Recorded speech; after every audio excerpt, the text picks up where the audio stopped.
Tiempo de informe especial aquí en esta edición mediodía de BTV Noticias, en este caso sobre el etiquetado en alimentos. ¿Qué decisión tomó el gobierno actual, Valentina? Exactamente, porque luego de varios meses de idas y vueltas del actual gobierno, el presidente de la República, Luis Lacalle Pou, laudó este tema y así es que ayer el gobierno anunció lo que llamó un consenso político de los ministerios para mantener la política que había diseñado el gobierno anterior de Tabaré Vázquez de etiquetado frontal de alimentos como estos que estamos viendo aquí atrás, que te dicen si tienen exceso de sodio, exceso de azúcar o de grasa, sobre todo grasas saturadas, grasas trans. De todas maneras va a tener algunos cambios porque no va a decir más que tienen exceso en, sino que va a decir alto en, que podría ser un matiz, pero que implica muchos cambios y muchas decisiones para la industria de los alimentos. Pero para comenzar vamos a ver cómo lo anunciaban ayer el ministro de Salud y el ministro de Industria en conferencia.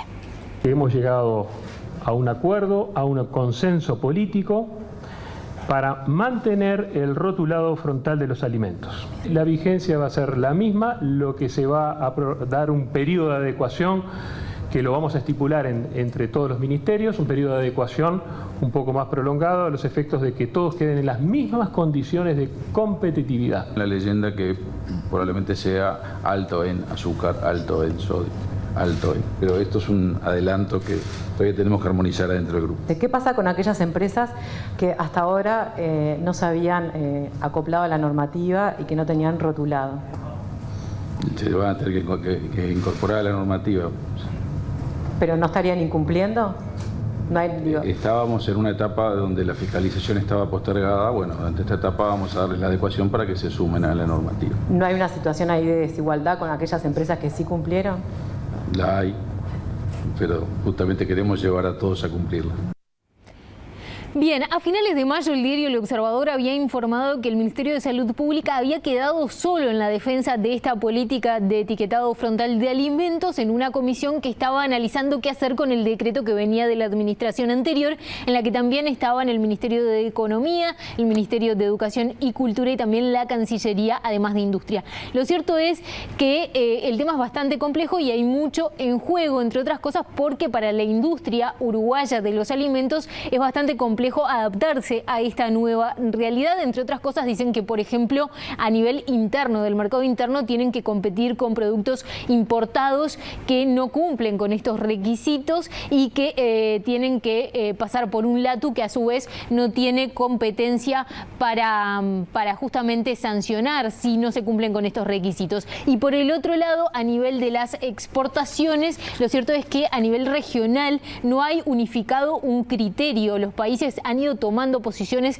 diferentes de etiquetado y por tanto adaptar los productos a los diferentes criterios de los distintos países también es complicado para la industria. Lo que se quiere ahora es que Uruguay, que asume en pocos días nada más la presidencia pro tempore del Mercosur, asuma un rol de liderazgo regional justamente para unificar criterios por lo menos a nivel regional de la política de etiquetado. Bien, perfecto. ¿Cuáles son a partir de ahora los plazos que se manejan? Y bueno, ahora estábamos en una prórroga que se había puesto para que la industria se empezara a adaptar. De hecho, en góndolas ustedes pueden ver que ya hay algunos productos que tienen etiquetado, pero bueno, el plazo iba a vencer a finales de junio, pero ahora lo que anuncia el gobierno es que recién va a empezar a fiscalizar en 2021, el 1 de enero de 2021, y eso va a dar más tiempo a la industria. Entre otras cosas, nos decían, consultábamos al presidente de la Cámara de Alimentos, que nos decía, bueno, da más tiempo para que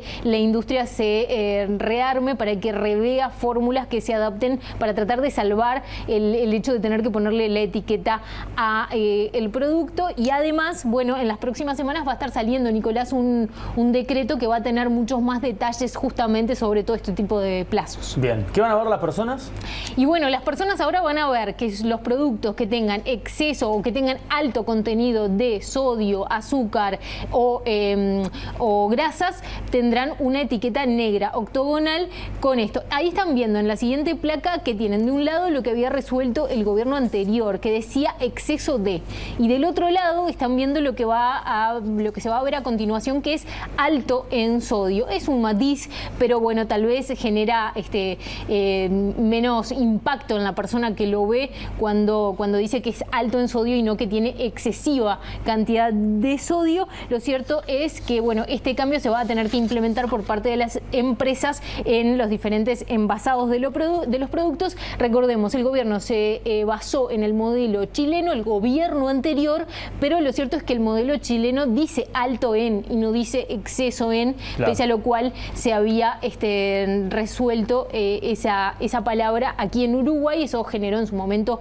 mucho debate. Lo cierto es que para la Cámara de Alimentos, lo que nos decían, esto tiene un poco más de coherencia ahora porque es efectivamente como el modelo chileno, pero la realidad es que a la industria de los alimentos este tema del etiquetado no le gusta desde el día 1, no le parece bien que tengan que colocar este tipo de advertencias. Y en la política del etiquetado, ¿qué hay de fondo detrás de todo esto? Y bueno, hay muchas cosas de fondo, pero sobre todo el tema es que se entiende que un usuario promedio tiene muchas dificultades para entender lo que dice una etiqueta nutricional, esa que vemos con letras chiquitas que dicen cuánto porcentaje tiene de cada uno de los productos, cuáles son los componentes. Si uno no tiene información realmente nutricional o no tiene una formación, es bastante complejo y además muchas veces es difícil porque se plantea que un producto de repente es light, pero no tiene azúcar, por ejemplo, pero en realidad tiene muchísimo sodio o tiene muchas grasas. Lo cierto es que un estudio divulgado por la Organización Mundial de la Salud en Uruguay determinó que las personas solo dedican unos pocos minutos, unos pocos segundos a resolver, bueno, qué alimento van a elegir. Y ahí estamos viendo otro dato más que se desprende de ese estudio, que es que el 58% de las personas consultadas aquí en Uruguay, un estudio que divulgó estos días la OMS, afirmó haber modificado su decisión de compra por el rotulado. Porque ustedes vieron que, pese a que estamos en un periodo ventana, ya hay muchas empresas que en góndola, bueno, ya se puede ver que le han puesto la etiqueta, y ese dato da cierto indicio de que esta política sanitaria puede tener efectos positivos. Algo similar sucedió en Chile, por ejemplo. Vamos a repasar un dato más, si te parece, Nicolás, que tiene que ver con otra de las cosas que está de fondo en esto, y es la situación sanitaria de Uruguay, que tiene un alto número de personas con enfermedades no transmisibles. 56% de los adultos y 40% de los niños tienen sobrepeso u obesidad en Uruguay. De hecho, Uruguay es uno de los países en los que ha crecido más la cantidad de sobrepeso y obesidad, que se ha acelerado más el porcentaje en los últimos 10 años. 91% no llega a consumir las 5 porciones diarias de frutas o verduras que son las recomendadas por nutricionistas, y además este dato a mí me parece impactante: 69,4% de los liciales de 13 a 15 años consume al menos una vez o más al día bebidas azucaradas, bebidas con altos contenidos de azúcar. Todo esto preocupa muchísimo a las autoridades sanitarias, que bueno, ahora están enfocadas en el coronavirus, pero esto es una realidad que está detrás entonces a la hora de establecer esta política sanitaria del etiquetado. Muy bien, gracias, Valentina. Bueno, hacemos una pausa ahora y ya seguimos.